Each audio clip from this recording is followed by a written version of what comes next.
The Mongols didn't lose. That was the rule.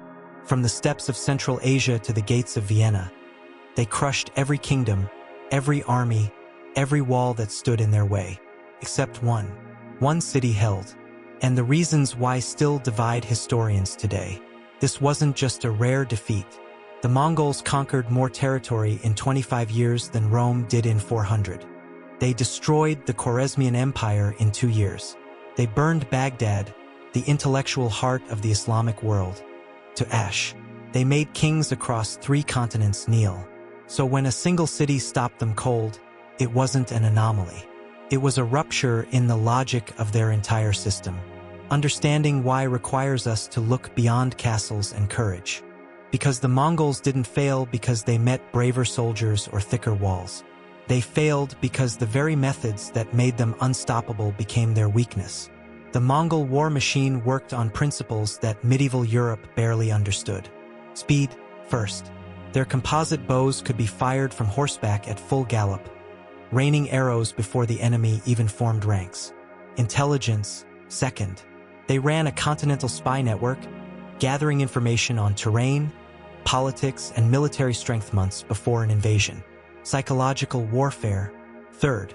They offered surrender terms, then made examples of cities that refused, ensuring the next target would be more compliant. And adaptation. They absorbed engineers from China, siege technology from Persia, administrators from everywhere. They learned faster than their enemies could organize. This system had no natural predator, until it met geography, logistics, and timing in one specific place. The city was Vienna, 1241, and its survival changed the map of Europe. Vienna sat at the edge of the Holy Roman Empire, a wealthy trading hub on the Danube River, strategically positioned but not militarily exceptional. Its walls were solid but not legendary. Its garrison was competent but not elite. On paper, it should have fallen in weeks. The Mongols had just annihilated the Hungarian army at the Battle of Mohi, one of the most lopsided massacres in medieval warfare. 60,000 Hungarians dead. The Mongol force, led by Batu Khan and the brilliant General Subutai, had a clear path west. Vienna was next, but the Mongols didn't attack. They probed.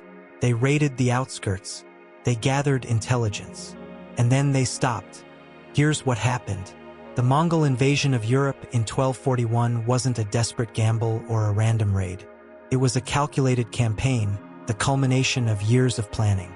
Subutai, arguably the greatest military commander in history, had spent decades perfecting the art of coordinated invasion across vast distances. His forces moved in multiple columns, communicating across hundreds of miles, converging on targets with terrifying precision. They had crushed Poland and Hungary simultaneously. Vienna should have been a footnote, but the Mongols were steppe people. Their entire system depended on grassland. Horses needed grazing and lots of it. Each Mongol warrior traveled with multiple horses, rotating them to maintain speed and endurance. In the Hungarian plains, this worked. In the dense forests west of Vienna, it didn't. The Danube River valley narrowed. The terrain grew hilly, wooded, broken. Grazing became scarce. Supply lines stretched. The logistical advantage that made the Mongols unstoppable began to reverse. Then there was the Danube itself.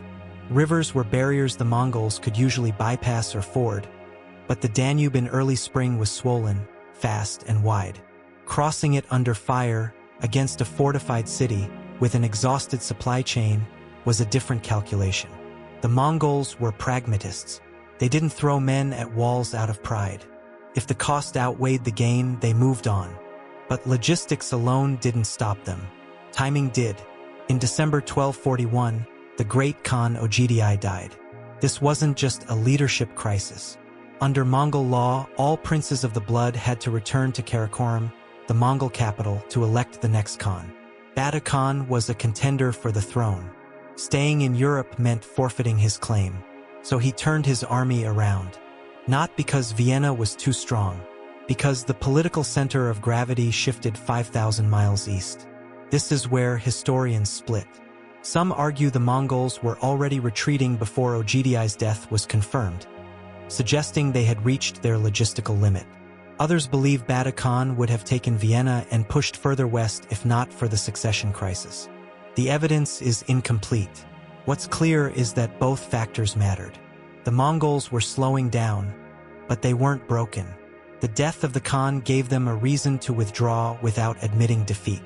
There's a popular myth that European knights or the resilience of Western fortifications stopped the Mongols. This is historically false.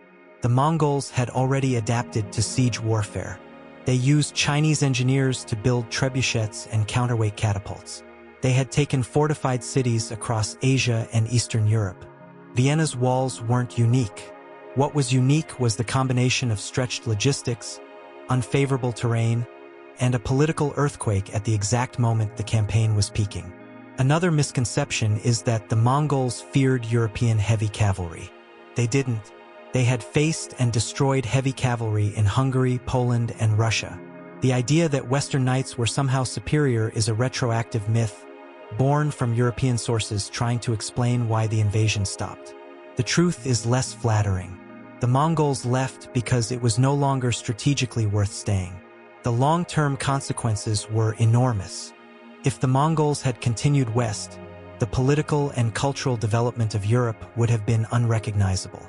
The Holy Roman Empire was fractured, the papacy was weak, and no unified force existed to stop a Mongol advance into Germany, France, or Italy. The Renaissance, the Reformation, the Age of Exploration, all of these depended on a Europe that remained outside Mongol control. Vienna didn't save Europe through heroism.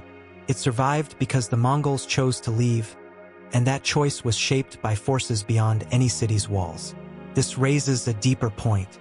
The Mongol Empire was the most successful land empire in history, but it was also the most fragile. Its strength came from mobility, coordination, and centralized command. When those advantages disappeared because of terrain, distance, or internal politics, the system couldn't compensate. The same qualities that made them unstoppable also made them vulnerable to disruption. Vienna's survival wasn't a miracle. It was the result of overlapping pressures that converged at the right moment. The Mongols were stopped not by a superior enemy, but by the limits of their own model. And that's the real lesson. No system, no matter how dominant, is immune to the constraints of geography, logistics, and time. The most powerful force in the world can be undone not by strength, but by context.